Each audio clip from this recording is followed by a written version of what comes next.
August 15, 1940, 11:02 a.m. Eastern coast of England. A thin wind rolls in from the North Sea, carrying the smell of salt and ozone.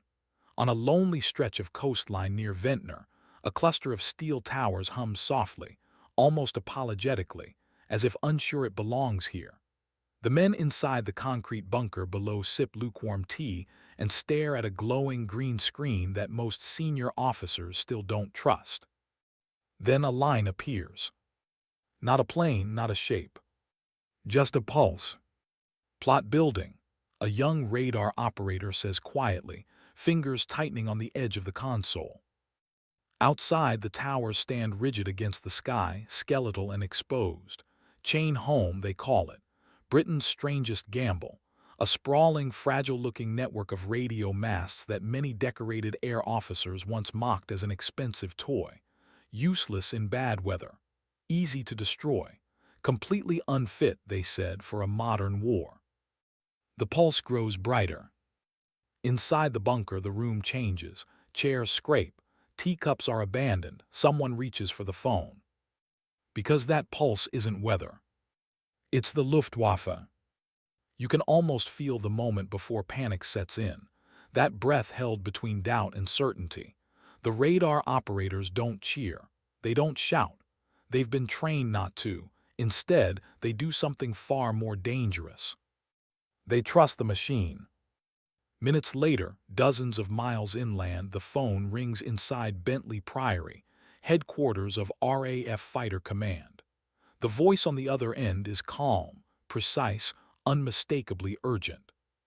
Large formation, multiple Gruppen, bearing east-southeast, altitude 15,000 and climbing. Air Chief Marshal Hugh Dowding listens without interrupting.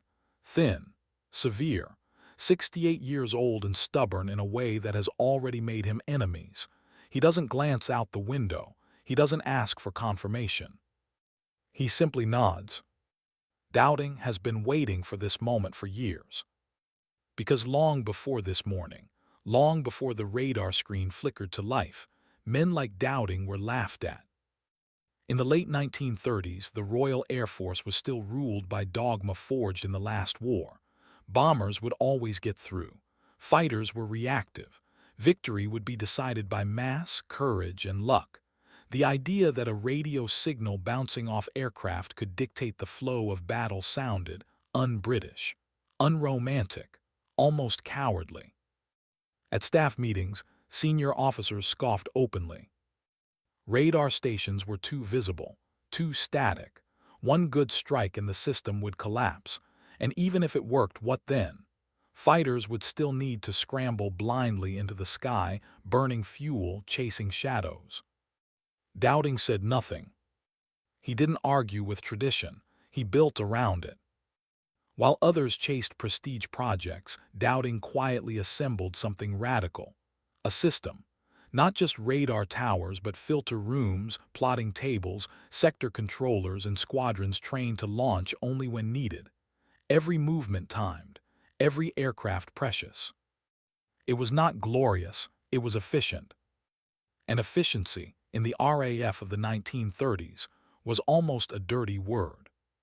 So when war came, and German bombers began probing British airspace, many still believed Chain Home would fail the first real test. They were wrong. Back on the coast, the radar plot sharpens. The operators trace it across the board with long wooden sticks, updating the position every few seconds. The formation is massive. Heinkel bombers, Dornier 17s, Messerschmitt Bf 109 escorts riding high above them. This is not a raid. This is an invasion rehearsal. Within moments, the information flows inland like electricity. Filter room, Group HQ, sector stations, phones ringing in sequence, voices clipped and controlled. At RAF Tangmere, ground crews sprint. Pilots run toward their aircraft, helmets half-fastened, parachutes banging against their legs. Spitfires cough, then roar to life. Hurricanes follow, heavier, brutal, built to kill bombers. But here's the difference. They are not scrambling into uncertainty. They know exactly where to go. Altitude heading strength. For the first time in the history of aerial warfare, defenders are not reacting to what they see. They are intercepting what they already know. High above the channel, Luftwaffe crews fly in disciplined formation, confident, almost bored. Intelligence briefings told them British air defenses were weak, disorganized, nearly spent. Radar, they'd been assured, was either destroyed or irrelevant. Then the sky fills with fighters. Not scattered, not late. Waiting. The first bursts of machine gun fire rip through bomber formations. A Dornier lurches, wing peeling away like paper. Another spirals down, smoke trailing into the sea. Escort fighters dive, shocked, trying to regain control of a battle that has already turned against them. From the cockpit of a German bomber, it feels impossible. How did they know? Back at Bentley Priory, Dowding watches markers slide across the map table. Red for enemy, blue for RAF. The room is silent except for the soft scrape of wood on glass. This moment right here, is what he built the system for. Not heroics, not last stands. Control. Every squadron sent up is deliberate. No wasted fuel. No exhausted pilots circling empty skis. When a unit breaks off, another is already climbing to replace it. To the men who once laughed at radar, the truth is beginning to form, slowly and painfully. This isn't a gimmick. It's a weapon. And it's rewriting the rules of the war. As reports come in of German losses mounting over the channel, one realization spreads through the RAF command rooms like a chill. If this continues, the Luftwaffe cannot win this battle. But across the water, in Berlin, another realization is about to dawn, one that will force Germany to confront an enemy it never planned for. A defense that can see the future. The first reports reach Berlin just after nightfall. They are fragmented, confused, delivered by officers who choose their words carefully as if volume alone might soften the meaning. Bombers lost, escorts scattered, missions aborted earlier than planned, fighter opposition heavier than expected. Far heavier. At Luftwaffe headquarters, maps are spread across long tables under harsh light. Red grease pencil marks show British airfields, radar stations, and cities already attacked. Blue arrows trace bomber routes flown with confidence just weeks earlier. Now those arrows end abruptly. Someone suggests the British got lucky. Someone else blames poor weather. Another insists the RAF is throwing everything it has left into these fights and will collapse soon. Hermann Goering listens, arms folded, jaw tight. He has been assured, repeatedly, that British radar is no threat. His intelligence officers told him the towers were crude, vulnerable, easy to knock out. A few well-placed raids and the whole system would go dark. So Goering gives the order. Destroy the radar. The next morning, German bombers cross the channel again, this time with a new priority. The tall steel masts along the coast stand out clearly against the sky, impossible to miss. To Luftwaffe crews, they look laughably exposed. No camouflage, no heavy defenses. Easy targets. Bombs fall near Ventnor Rye Dunkirk Station. Explosions tear up the ground around the towers. Buildings collapse, cables snap. For a brief moment, German commanders believe they've done it. Radar stations go silent. Celebration spreads through the Luftwaffe staff rooms. But inside the bunkers, beneath shattered concrete and dust-filled air, something else is happening. Repairs begin immediately. Chain home stations were designed with redundancy. Power lines rerouted. Spare equipment stored underground. Antennas repaired with almost reckless speed. Some stations are back online within hours. Others operate at reduced capacity, feeding just enough data to keep the system alive. And the Germans don't press the attack. To them, radar stations are already obsolete. Surely Britain's real weakness lies elsewhere, its cities, its factories, its morale. So Goering shifts strategy. The bombers turn toward London. September 7, 1940, late afternoon. The sky over the capital darkens with aircraft, hundreds of them, the largest raid yet. Civilians look up in disbelief as the drone builds into a roar that shakes windows and rattles nerves. Fires ignite across the East End. The Thames reflects orange light as if the city itself is burning from within. To the Luftwaffe, this is the knockout blow. But to Hugh Dowding, it is a gift. Because London is not an airfield. By shifting focus away from RAF sector stations, the Germans give Fighter Command something it desperately needs. Time. Airfields are repaired, runways patched overnight, pilots snatch hours of sleep instead of minutes, squadrons rotate, recover, regroup. And the radar never stops watching. Even as bombs fall on civilian neighborhoods, chain-home plots continue to crawl across the screens. Every raid logged, every formation tracked, every mistake learned from. You can almost feel the imbalance growing. The Luftwaffe is flying blind. The RAF sees everything. Inside Fighter Command operations rooms, the system hums like a living organism. Reports arrive, filtered, verified, passed along. Controllers lean over tables, voices steady, directing squadrons with an intimacy that borders on eerie. Angels 20, Vector 085.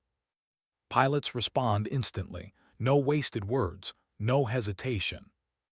Up in the cockpit of a Hurricane, the channel glitters below as clouds part. Ahead, black specks resolve into bombers, exactly where they were promised to be. Exactly. German crews begin to notice the pattern. Wherever they go, fighters are waiting. Not chasing, not scrambling late. Waiting.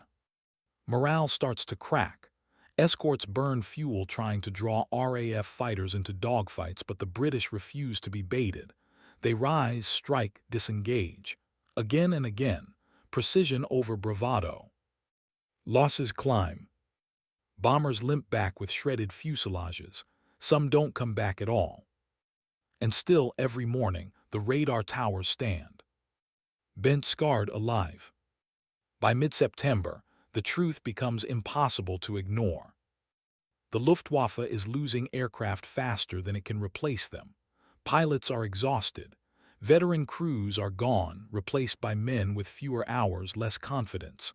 Meanwhile, RAF strength somehow holds steady. In private, German officers begin to ask the forbidden question. How? The answer is whispered at first. Radar. Not as a gadget but as a system, a nervous system, one that turns information into advantage with ruthless efficiency. What the Luftwaffe faces is not superior numbers. It's superior awareness. Every raid that fails deepens the imbalance. Every lost bomber strengthens British resolve. And somewhere beneath the noise of engines and explosions, a strategic truth is forming, slowly, undeniably. Germany cannot destroy what it does not fully understand. And worse, it may have already missed its chance. As autumn approaches, Hitler grows impatient. Operation Sea Lion, the invasion of Britain, depends on air superiority. Without it, landing barges are coffins. The question now hanging over Berlin is no longer when the RAF will fall. It's whether it ever will. And the answer is about to arrive, written not in reports or maps, but in silence. September 15, 1940, 11:30 a.m. Southern England. The morning begins like the others.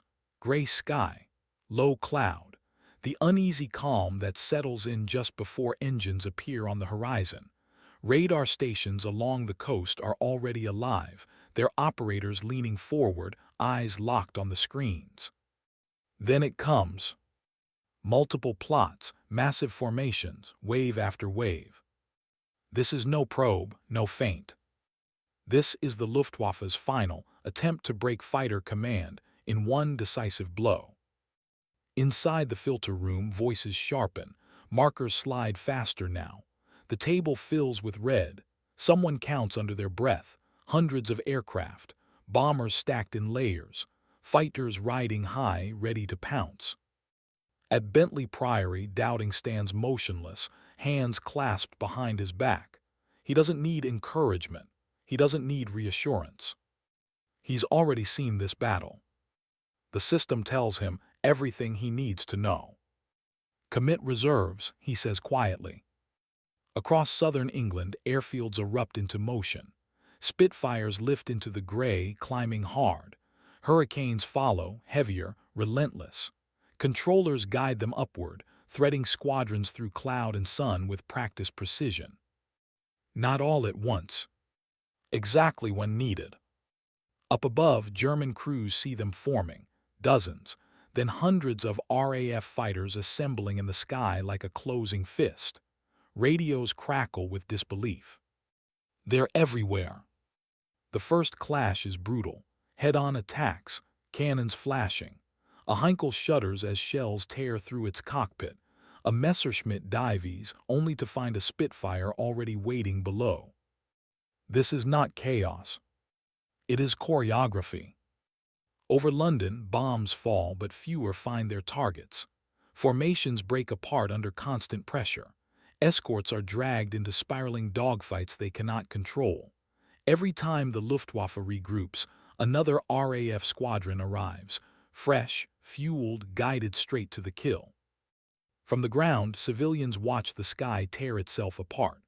Contrails twist like white scars. Parachutes bloom, small and fragile against the vastness. You can almost feel the shift. The confidence is gone. By early afternoon, German formations begin to turn back. Some limp eastward, bleeding fuel and altitude. Others never make it home.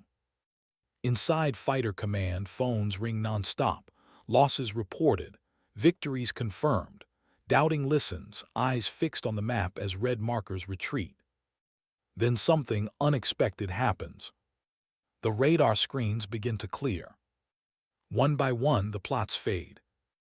The sky, after weeks of relentless noise, goes quiet. In Berlin, the news lands like a physical blow. Aircraft losses are unsustainable, pilot casualties worse. The RAF, supposedly on its last legs, is still meeting every raid with strength to spare. Hitler postpones Operation Sea Lion, then postpones it again, and finally, without ceremony, lets it die. The decision is not announced. There is no admission of defeat, but the meaning is unmistakable. Britain will not be invaded. For the first time in the war, Nazi Germany has been stopped. Not by overwhelming force, but by a system that turned information into power. Back in England, the radar towers continue to stand watch, humming softly against the coastal wind. The men inside return to their routines. Tea is poured, logs are updated, no medals are handed out, no crowds cheer. They know something, though. They've witnessed the moment when the enemy blinked and lost. Dowding will not be celebrated. His methods are too quiet, too unromantic. In time, he will even be pushed aside by men who misunderstand what he built. But the legacy remains. Because on those glowing screens, in those quiet rooms, a new kind of warfare was born, one where knowledge arrives before the enemy does. And the world will never fight the same way again. End.